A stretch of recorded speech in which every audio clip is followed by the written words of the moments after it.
Hello दोस्तों, मैं doctor नज़र, आपका मेरे यूट्यूब चैनल पे बहुत बहुत स्वागत है। दोस्तों, आज हम बात करने वाले हैं यंग लोगों की सबसे बड़ी जो समस्या है यानी मुहासे के बारे में, जिसको हम लोग एक्ने भी बोलते हैं। दोस्तों, एक्ने होने का जो सबसे बड़ा रीज़न होता है वो होता है स्किन से निकलने वाला ऑयल, जिसको हम लोग सीबम कहते हैं, और डेड स्किन। जैसा कि आप लोगों को पता है कि जो एक्ने होता है वो ज़्यादा टीन एज में ज़्यादा होता है। होता क्या है कि टीन एज में हार्मोनल चेंजेस होते हैं, जिनकी वजह से ऑयली ग्लैंड ज़्यादा एक्टिव हो जाती है और स्किन जो है ज़्यादा ऑयली हो जाती है। इसकी वजह से आपको जो है मुहासे हो जाते हैं। लेकिन ऐसा नहीं है कि एक्ने जो है वो केवल टीन एज में ही हो सकता है। एक्ने आपको टीन एज में भी हो सकता है, टीन एज के बाद में भी हो सकता है, यंग एज मतलब 25 साल 30 साल के बाद भी आपको हो सकता है। ऐसा इसलिए है क्योंकि एक्ने होने के, मुहासे होने के बहुत सारे रीज़न होते हैं। पहला जो सबसे बड़ा रीज़न है वो ये है कि अगर आपकी स्किन ऑयली है तो आपको जो है एक्ने होने के चांस सबसे ज़्यादा हैं।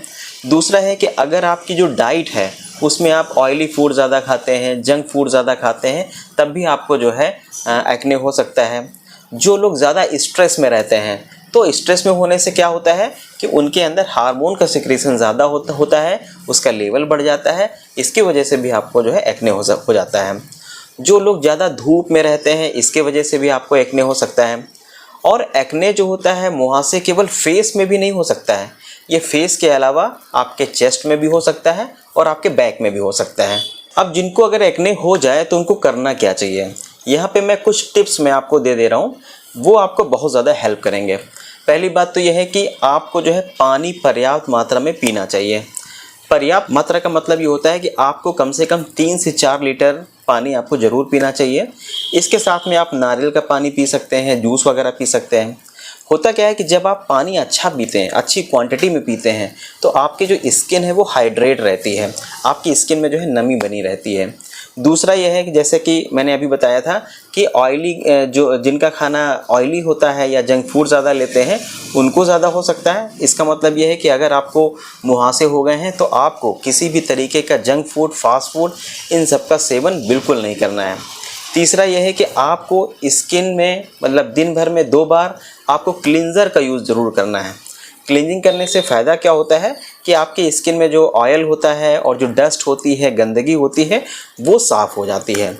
और आपको अपनी स्किन को रेगुलरली एक्सफोलिएट करते रहना चाहिए। इससे फ़ायदा क्या होता है कि आपकी जो डेड सेल्स होती हैं वो निकल जाती है और आपके जो पोर होते हैं, स्किन में जो रोम छिद्र होते हैं, वो बिल्कुल साफ़ रहते हैं। इसके लिए आप जो है स्क्रब का यूज़ कर सकते हैं। अगर आप जो है भारी मेकअप लगाते हैं तो मेकअप से भी क्या होता है कि जो रोम छिद्र होते हैं वो बंद हो जाते हैं। इसलिए अगर आपको बहुत ज़्यादा ज़रूरी हो तो आप तभी आप मेकअप करें, और मेकअप ऐसा हो वो नॉन ऑयली हो।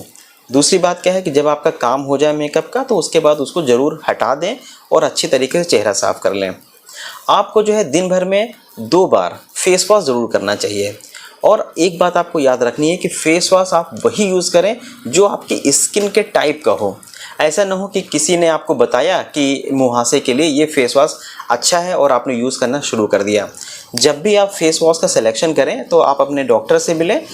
आपका जो डॉक्टर होगा वो आपका जो स्किन टाइप होगा, कि अगर आपका स्किन ड्राई है तो उसके हिसाब से आपको फेस वॉश देगा, अगर आपकी स्किन ऑयली है तो उसके हिसाब से आपको फेस वॉश दिया जाएगा। एक चीज़ और है, जिनको भी पिंपल्स हो जाते हैं तो उनकी एक आदत होती है कि वो अपने पिंपल्स को अपने हाथों से फोड़ते रहते हैं।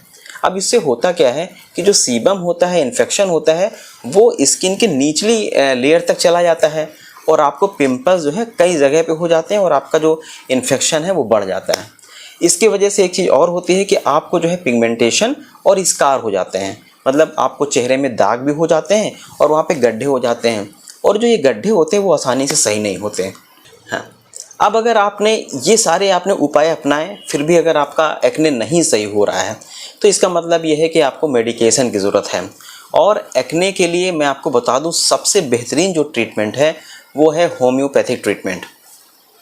होम्योपैथिक ट्रीटमेंट पूरी तरीके से सेफ़ है, अच्छा है, और इससे होता क्या है कि आपका एक्ने, चाहे वो टीन एज का हो या बाद का हो, या आप यंग फेज़ में चल रहे हो, या आपकी एज 30 साल तक भी हो रही हो, उसके बाद भी अगर आपको एक्ने आ रहे हो, चाहे आपको पस्ट्यूल्स वाले हो, एक्ने हो, किसी भी तरीके की आपको प्रॉब्लम हो, होम्योपैथी में हर स्टेज के लिए और हर तरीके के मुहासे के लिए पूरी बेहतरीन दवाइयाँ उपलब्ध हैं और आपका जो केस है वो पूरी तरीके से ठीक हो जाता है।